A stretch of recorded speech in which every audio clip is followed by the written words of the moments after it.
সবাইকে শুভেচ্ছা, স্বাগতম আমাদের এই পডকাস্টে। আমার নাম মোহাম্মদ ফাইসাল মাহিয়ান খান। আর আজকের আলোচনার বিষয় 21 শতকের অন্যতম একটু বিতর্কিত বিষয় কোভিড-19 মহামারীর সময় বিশ্বজুড়ে আরোপিত লকডাউন নিয়ে কথা বলবো।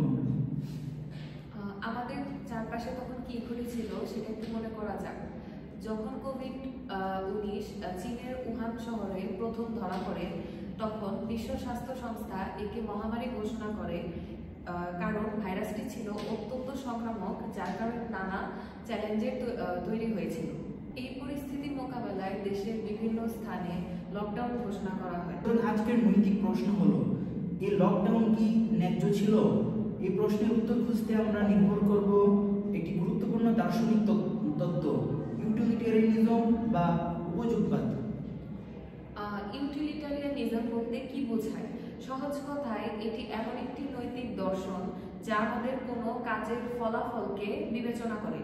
এর মূল লক্ষ্য হলো যত বেশি সম্ভব সুখ তৈরি করা এবং যত বেশি সম্ভব দুঃখকে কমানো।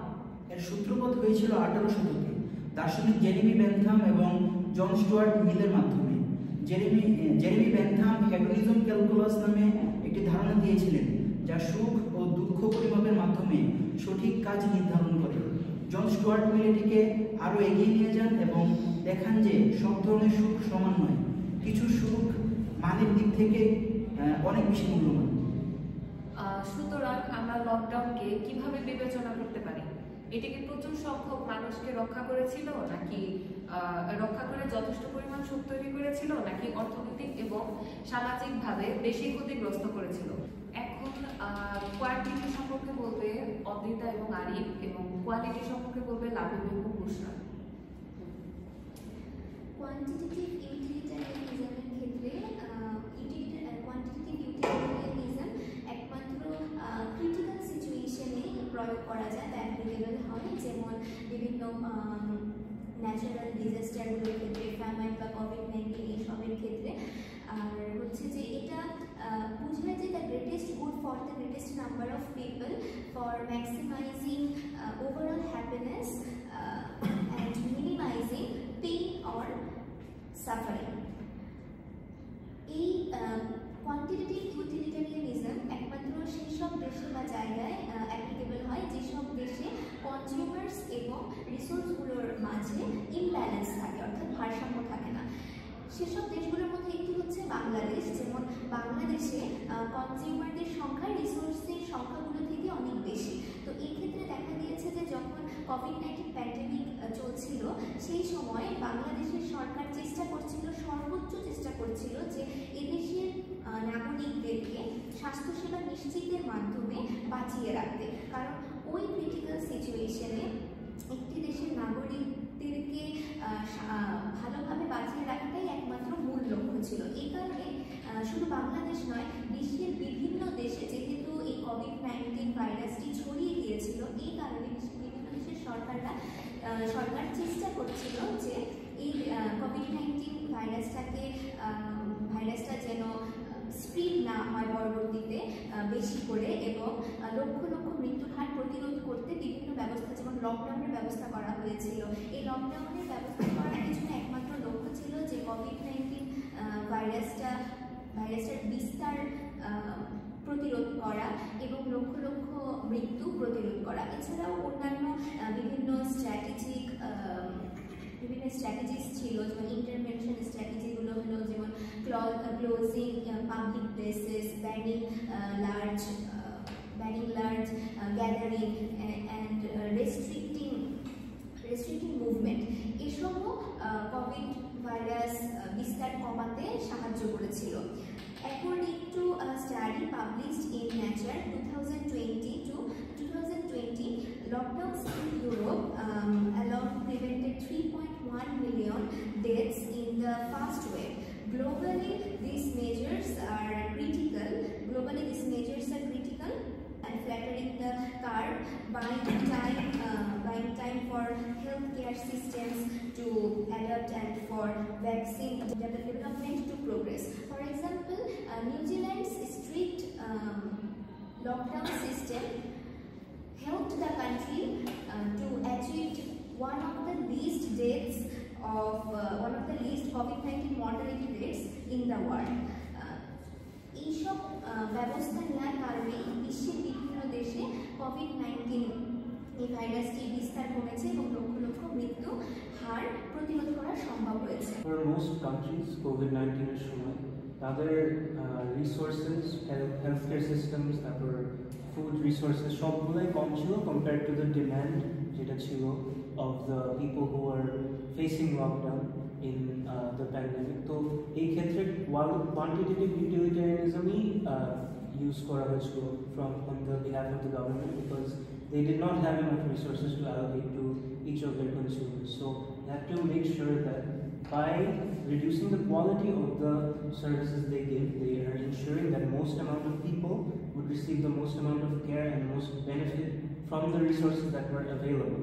So এই ক্ষেত্রে দেখা গেল যে তাদের healthcare services কমলো because many nurses, many doctors had to use more protective equipment which was already in short supply, so তাদের helping capabilities কমে গেল, তার সাথে food production কমে গেল, তার সাথে অনেক essential workerরা জব করতে পারে নাই, তাতে grocery stores, তারপর গ্যাস স্টেশন সবগুলোর থেকে গ্রোসারি করা যায় না, ফুড সাপ্লাই করা যায় না, তাই গভর্নমেন্টের ইনিশিয়েটিভ ছিল টু এনশিওর দ্যাট যত কোয়ান্টিটি বাড়ানো যায় তত ভালো in this case, because apart from like quantity, quality টা এনশিওর করা সেকেন্ডারি ওই সময় কোয়ান্টিটির জন্য। কারণ কোয়ালিটি থেকে ওই সময় ফোকাস করা সম্ভব নয়, কারণ ক্রিটিক্যাল সিচুয়েশনের ক্ষেত্রে শুধুমাত্র কোয়ান্টিটেটিভ ইউটিলিটারিয়ানিজমকে অ্যাপ্লিকেবল এই কারণে যে যদি আমরা লক্ষ্য করি একটি দেশের অর্থনৈতিক, সামাজিক এবং রাজনৈতিক ডেভেলপমেন্টের জন্য অবশ্যই নাগরিকদের পার্টিসিপেশন দরকার, কিন্তু একটি দেশের নাগরিকদের দক্ষ করে তোলার মাধ্যমে দক্ষ মানব সম্পদে রূপান্তর করা যায় এবং সেই রূপান্তরের মাধ্যমেই একমাত্র একটি দেশের অর্থনৈতিক, সামাজিক এবং রাজনৈতিক ডেভেলপমেন্ট সম্ভব। এটা ঠিক আছে, কিন্তু ক্রিটিক্যাল সিচুয়েশনের সময় কোয়ালিটি নিয়ে চিন্তাভাবনা করাটা সম্ভব নয়, এই কারণে যে যদি একটি দেশের সরকার কোয়ালিটির দিকে ফোকাস করতে গিয়ে সেই দেশের নাগরিকদের অস্তিত্বের সংকটের মধ্যে ফেলে দেয়, সেক্ষেত্রে নাগরিকরা বেঁচে না থাকলে দক্ষ মানব সম্পদ গড়বে কীভাবে, দক্ষ মানব সম্পদে রূপান্তর করা যাবে তাদেরকে, সেক্ষেত্রে আরও বেশি ক্ষতিগ্রস্ত হবে ওই দেশের অর্থনৈতিক, সামাজিক এবং রাজনৈতিক উন্নয়ন। এজন্য ক্রিটিক্যাল সিচুয়েশনে অবশ্যই কোয়ান্টিটেটিভ ইউটিলিটারিয়ানিজম অ্যাপ্লিকেবল কোয়ালিটির বদলে।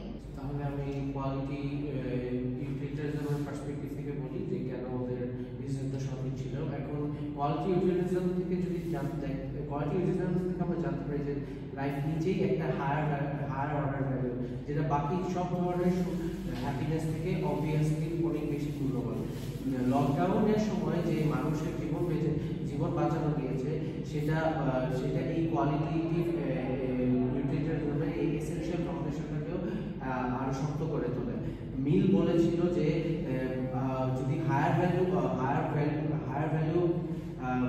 প্রেশারওয়ালা কোনো কাজ যদি করতে হয়, তাহলে সেই জন্য যদি কোনো মানুষের স্বাধীনতা বা অন্য কোনো অধিকারকেও যদি স্যাক্রিফাইস করতে হয়, তার সম্পূর্ণ যৌক্তিক। যেমন ইউনাইটেড কিংডমে যখন গভর্নমেন্ট শুরুতে লকডাউন দিতে যাচ্ছিল, তখন কোভিড-19 ফার্স্ট ওয়েভে এত বেশি মানুষজন মরেছিল যেটা অন্য কোনো ইউরোপিয়ান কান্ট্রিতে হয়নি। কিন্তু পরবর্তীতে যখন তারা একের পর এক লকডাউন দেওয়া শুরু করলো, তখন কিন্তু মানুষের মৃত্যুর হার যথেষ্ট কমে গিয়েছে এবং মানুষের মৃত্যুর হার যথেষ্ট কমে গিয়েছে এবং তাদের যে হেলথ কেয়ার সেক্টর ওর থেকেও অনেকটুকু চাপ কমে গেছে। যেহেতু আগে এত মানুষ সবাই হসপিটালে যাচ্ছিল, এই জন্য হেলথ কেয়ার সেক্টরও চাপ কমে গেছে এবং হেলথ কেয়ার সেক্টরও বেটার কোপ আপ করতে পারছে এই ডিমান্ডটার সাথে। আর অনেকে যারা বলে যে ব্যক্তিগত স্বাধীনতা এই কারণে ক্ষুণ্ণ হয়েছে অথবা কমে গেছে, মিলের যে এর আগের যে মিলের বক্তব্যটা দেওয়া হয়েছে যে মিল বলেছে যে কোনো ধরনের অধিকার যদি কোনো হায়ার ভ্যালু প্রেশারের জন্য অন্য কোনো অধিকারকে স্যাক্রিফাইস করে তা একেবারেই সঠিক। সুতরাং গভর্নমেন্টের এই লকডাউন দেওয়াগুলো একেবারেই সঠিক সিদ্ধান্ত ছিল। আচ্ছা, আমি যদি আরেকটা বিষয় নিয়ে কথা বলি, যেখানে গভর্নমেন্ট কোভিড-19 টাইমে দেশে কোয়ালিটি ইনশিওর করতে চেয়েছিল, সেটা হচ্ছে লকডাউন দিয়ে দেওয়ার পরে কিন্তু মানুষজন ঘরের মধ্যে হয়ে গেছে, সব এইজ জেন্ডার কিছুই ম্যাটার করে, মোটা হচ্ছিল সবাইকে ঘরে থাকতে হবে, বাইরে যাওয়া যাবে না, স্ট্রিক্ট মেশিন ছিল। এটার কারণে মানুষজন চাকরি হারাইছে, যে একদম বড় হারে চাকরি গেছে, অনেক মানুষ সে হাই ইনকাম হোক লো ইনকাম হোক বেকার হয়ে গেছে মানুষ। হাই ইনকামের মানুষরা মোটামুটিভাবে অ্যাডজাস্ট করতে পারলেও লো ইনকামের যে গ্রুপটা ছিল ওরা সবচেয়ে বেশি সাফার করছে পুরো সিচুয়েশনটাকে। প্যান্ডেমিকে খাবার, পানি, হেলথ কেয়ার সব ইনশিওর করার কিন্তু অনেক বড় একটা বিষয় ছিল, যেটা ফাইন্যান্সিয়াল সাপোর্ট ছাড়া হতো। সেখানে জব চলে যাওয়া কিন্তু অনেক বড় একটা সেটব্যাক পুরো সিচুয়েশনটাতে। কিন্তু ওখানে গভর্নমেন্টের একটাই ইন্টেনশন ছিল যাতে লং টার্ম যে লং টার্ম যেটা ভাবে যেটা হেল্প করবে ওটা ইনশিওর করা। আর ইমাজিন তোমার ফ্যামিলির একটা মানুষ সে জব করতেছে, just because that person is the bread winner, তাকে পাশে বাইরে গিয়ে কাজ করতে হইতেছে এই সিচুয়েশনে, বাট সে COVID-19-এর কারণে that person gets affected and এরপর আমরা পড়াশোনা মানুষটা মারা যায়। তো সেটা ওই টেম্পোরারি একটা ফাইন্যান্সিয়াল স্টেবিলিটি মেকশন করার জন্য একটা লং টার্ম ইমোশনাল একটা ইনস্টেবিলিটি হয়ে গেল। Losing a loved one is definitely the grief of it, এটা ডেফিনেটলি টেম্পোরারি ফাইন্যান্সিয়াল লসের যে হবে।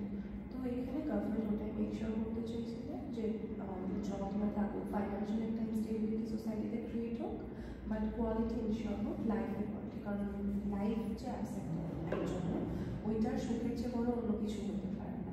ওই দিকে কোয়ালিটি ইনশিওর করা ছিল গভর্নমেন্টের ইন্টেনশন, যেটা COVID-19-টা আমরা করছি। এখন COVID-19-এর সময়টাকে অনেকে নেতিবাচকভাবে দেখলেও এই কোয়ালিটি ইউটিলিটিজম কিন্তু একটা কথা বলেছে, এটা শর্ট টার্ম হ্যাপিনেস হচ্ছে লং টার্ম হ্যাপিনেসের উপর বেশি ফোকাস করে। এবং COVID-19-এর লং টার্ম এফেক্টস অ্যাকচুয়ালি হ্যাঁ অবভিয়াসলি অনেকে তাদের আত্মীয় স্বজন হারিয়েছে এবং এইসব কিন্তু এই লকডাউনের সময় মানুষজন যে জিনিসপত্রগুলো মানে মানুষজন জীবনে কি আর কি তাদের জীবনে কোনটা প্রায়োরিটি করবে সেটা মানুষজন ফিগার আউট করতে পেরেছে। অনেকে তাদের এত বছর জাস্ট তাদের জব, তাদের টাকা পয়সা এইসব নিয়ে হতো, বাট এই COVID-19-এর পরে অনেকেই ভাবা শুরু তারা আসলে তাদের লাইফটা নিয়ে পড়তে শিখবে। অনেকে তাদের পার্সোনাল মেন্টাল হেলথ অনেক বেশি, এখন অনেকেই তাদের মেন্টাল হেলথ বেশি প্রায়োরিটি দিতেছে, তাদের ফ্যামিলির সাথে সময় বেশি প্রায়োরিটি দিতেছে। এছাড়াও সবচেয়ে বড় যে রেভলিউশনটা আসছে এই লকডাউনের কারণে সেটা হলো হেলথ কেয়ার সেক্টরে। এত বছর পৃথিবীতে অনেক প্রায় অলমোস্ট 100 বছর এইরকম পরিমাণের কোনো মহামারী আসেনি।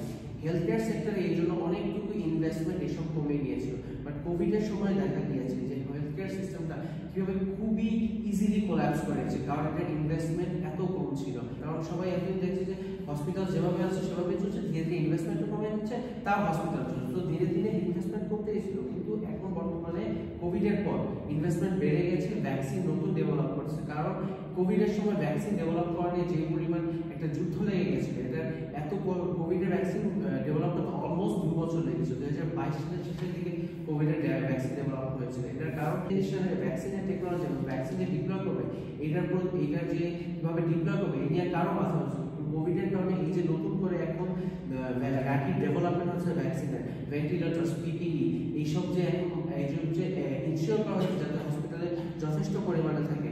এই কারণে বলতে হবে যে লকডাউনের কারণে যতটুকু হেলথ কেয়ার সেক্টরকে কোপ আপ করা গিয়েছে ততটুকু হেলথ কেয়ার সেক্টর বেনিফিট হয়েছে। কারণ লকডাউনের সময় মানুষজন বুঝতে পারে যদি লকডাউনে যখন যেসব দেশে লকডাউন ছিল না সেসব দেশে যখন অতিরিক্ত, যেমন ইউকেতে আমি বলেছিলাম যে অতিরিক্ত মানুষ যখন হসপিটালে অ্যাডমিট হচ্ছিল কোপ আপ করতে পারছিল না, যেহেতু ভেন্টিলেটর নেই, হসপিটাল ডক্টর নেই, এরা নেই, এই জন্য নার্সেস নেই, এই জন্য মানুষ মানে অধিক হারে মারা যাচ্ছিল। বাট এখন যে এই লকডাউনের পরে যে একটা রিয়েলাইজেশন আসছে কি পরিমাণ মানুষজনকে ওরা ট্রিট করতে পারবে একসময় এবং কি পরিমাণ মানুষজনকে ওরা কিভাবে করলে ট্রিট করতে পারবে এই নিয়ে যে নতুনভাবে চিন্তা ভাবনা করা হচ্ছে, এটা এই লকডাউনের কারণে এসেছে।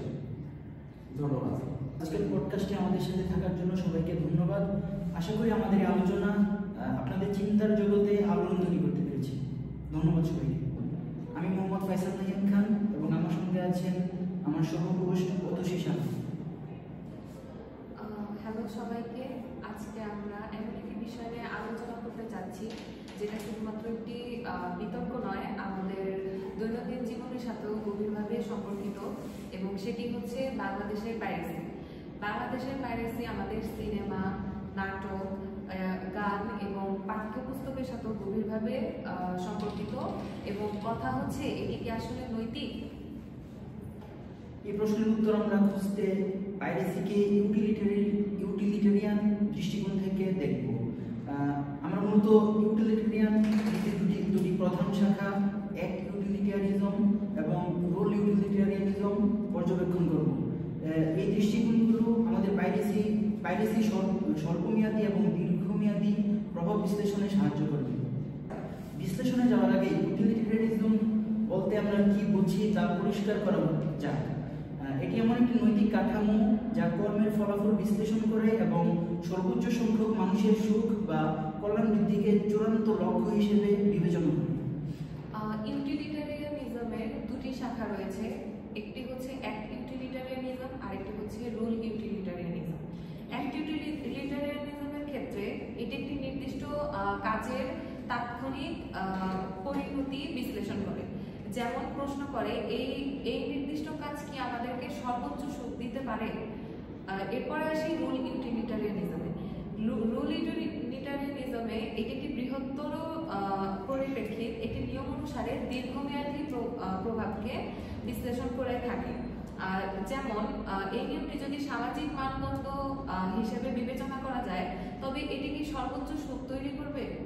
পাইরেসির মতো জটিল ক্ষেত্রে এই দুটি শাখা প্রায় ভিন্ন সিদ্ধান্তে উপনীত হয়। চলুন শুরু করি অ্যাক্ট ইউটিলিটারিজম নিয়ে।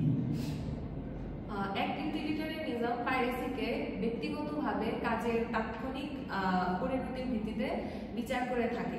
এখন আমাদের সিনারিও 2-তে তাদের বক্তব্য দিবে অ্যাক্ট ইউটিলিটারিয়ানিজমের লাবিব এবং আরিফ, আর রুল ইউটিলিটারিয়ানিজমের বুশরা এবং অদ্রিতা। সিনারিও 2 আমাদের পাইরেসি সমস্যা নিয়ে বলে বাংলাদেশে, এবং অ্যাক্ট ইউটিলিটারিয়ানিজম অনুযায়ী পাইরেসি করাটা এথিক্যাল বিকজ এটার গেইনটা, ইকোনমিক্যাল, কালচারাল, সোশ্যাল গেইনটা হচ্ছে মানুষজনদের ইন্ডিভিজুয়াল বেনিফিট দেয় বা হ্যাপিনেস দেয় বা কনফ্লিক্ট কী বলবো কনফ্লিক্টারাইজ করতে দেয় না। কারণ তাদের কালচার বা তাদের এনজয়মেন্ট এটা হচ্ছে মেবি ইকোনমিকলি ফিজিবল না হওয়ার জন্য, তারা হচ্ছে টাকা দিয়ে কিনতে পারবে এটা, এবং তাই হচ্ছে তারা পাইরেট করা সফটওয়্যার, মুভিজ, বুকস এগুলো সব হচ্ছে তাদের কনজিউম করে তাদেরকে প্লেজার দেয় বা হ্যাপিনেস দেয়। তাই হচ্ছে অ্যাকর্ডিং টু অ্যাক্ট ইউটিলিটারিয়ানিজম এটা এথিক্যাল অ্যান্ড রাইট।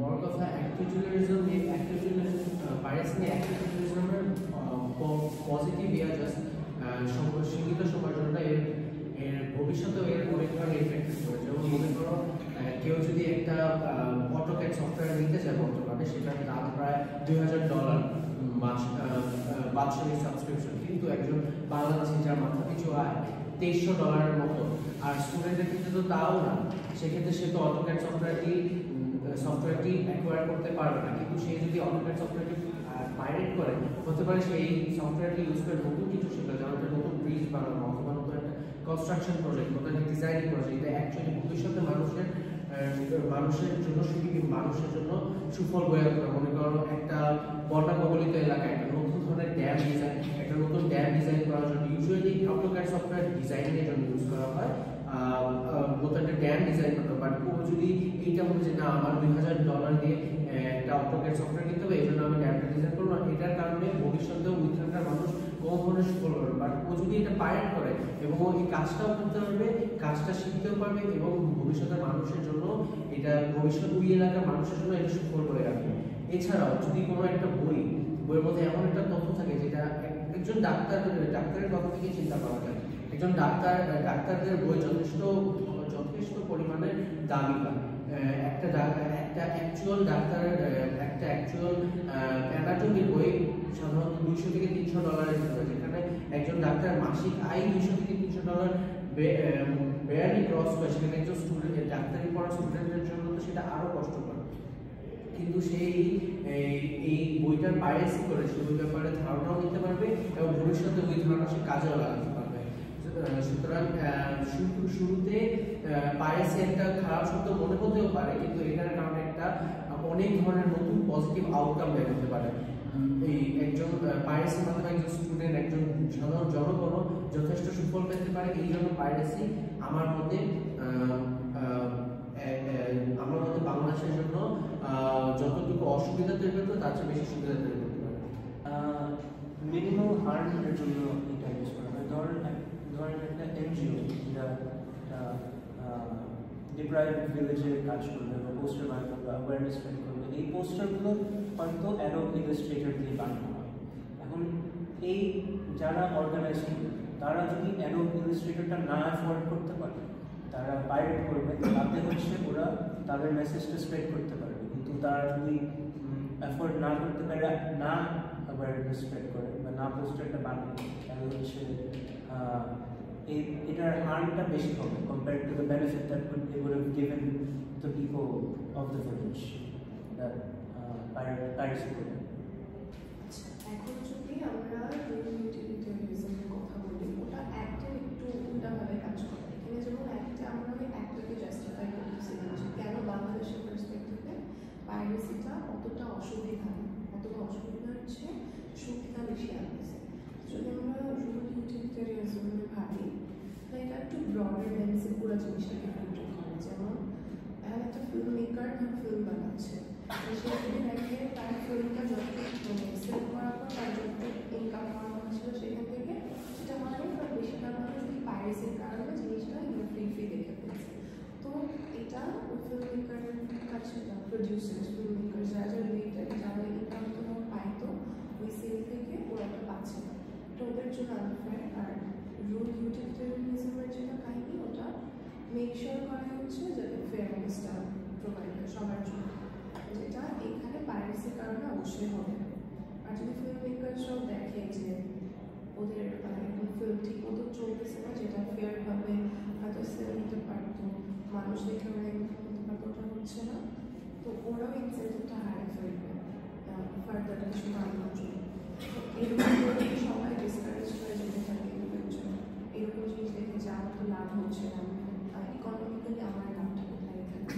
সে যদি এরকম জিনিস কন্টেন্ট বানানো বন্ধ করে দেয়, তা আমাদের ইনজেনারেল বলতে আমাদের it's not just for film makers, আমাদের এডুকেশনাল অনেক কন্টেন্ট আছে, এন্টারটেনমেন্ট আছে, সব আছে। যদি সব ধরনের কন্টেন্ট থেকে কন্টেন্ট মেকার্সদের ইনসেন্টিভ চলে যায়, ইন্টারেস্টটা চলে যায়, ডিসকারেজ হয়ে যায় না, তাহলে ওটা লং রানে আমাদের জন্য হেল্পফুল হবে না। রুল ইউটিলিটারিয়ানিজমের ক্ষেত্রে বলা যেতে পারে যেমন পাইরেসির কারণে যে লোকাল গ্রোথ স্টিফেল হচ্ছে, যেমন পাইরেসি শুধু ইন্টারন্যাশনাল কোম্পানিগুলোকে বাধাগ্রস্ত করছে না, সেই সাথে লোকাল ইনোভেশনগুলোকেও বাধাগ্রস্ত করছে। যেমন বাংলাদেশে অনেক সফটওয়্যার ডেভেলপারদের এবং ফিল্ম মেকারদের বিভিন্ন ফিল্ম রাইটারদের লেখা, উদ্ভাবনী লেখা, তথ্য বা ছবি অনায়াসে অন্য কেউ চুরি করে তা ব্যবহার করছে। এতে করে ওই সকল উদ্ভাবক বা আবিষ্কারকরা আর্থিকভাবে ক্ষতিগ্রস্ত হচ্ছে, পাইরেসির শিকার হচ্ছে। এক্ষেত্রে রুল ইউটিলিটারিয়ানিজম অ্যাপ্লিকেবল হতে পারে এইভাবে যে বর্তমানে কপিরাইট আইন বলে একটা আইন এর ব্যবস্থা আছে, যে আইনে নিবন্ধন করার মাধ্যমে ওই সকল ক্ষতিগ্রস্ত উদ্ভাবক বা আবিষ্কারক আর্থিকভাবে সহায়তা পেতে পারে। যেমন তারা যদি এই আইনে নিবন্ধন করে থাকে, সেক্ষেত্রে তারা কোর্টে মামলা করে তারপর আর্থিকভাবে সহায়তা পেতে পারে। যে যতটুকু আর্থিকভাবে ক্ষতিগ্রস্ত হয়েছে, পরবর্তীতে তারা আইনি সহায়তার মাধ্যমে ফাইন্যান্সিয়ালি বেনিফিটেড হতে পারে। আর থার্ডলি যদি কথা বলি, এটা কিন্তু গ্লোবাল ইমেজ খুব বাজে করে দিতে পারে বাংলাদেশের জন্য। যদি এই জিনিসটাকে আমরা এখন থেকে নর্মালাইজ করা শুরু করি যে বাংলাদেশে হয়তো এটা সুবিধাই বেশি আনতেছে অসুবিধার চেয়ে, কারণ যে পয়েন্টসগুলো আল্লাহি বা আইনটি মেনশন করলো ওটার অ্যাকর্ডিং করলে এটা যদি একটু হিউজ লেভেলে ম্যাসিভলি নর্মালাইজ করতে থাকে, গ্লোবাল স্টেজে বাংলাদেশের ইমেজের জন্য অনেক খারাপ হতে পারে। ইন্টারন্যাশনাল যারা ইনভেস্টার্স আছে ওরা বিজনেসের জন্য ইন ফিউচারে এখানে ইনভেস্ট করা থেকে একটু হেজিটেট হতে পারে, ভাবতে পারে যে এখানে যদি ইন্টেলেকচুয়াল প্রপার্টি লস রেসপেক্ট নাই করা হচ্ছে, যদি এখানে এই জিনিসগুলোর রিলিজ রেসপেক্ট না থাকে, তাহলে আমরা এমন জায়গায় ইনভেস্ট করবো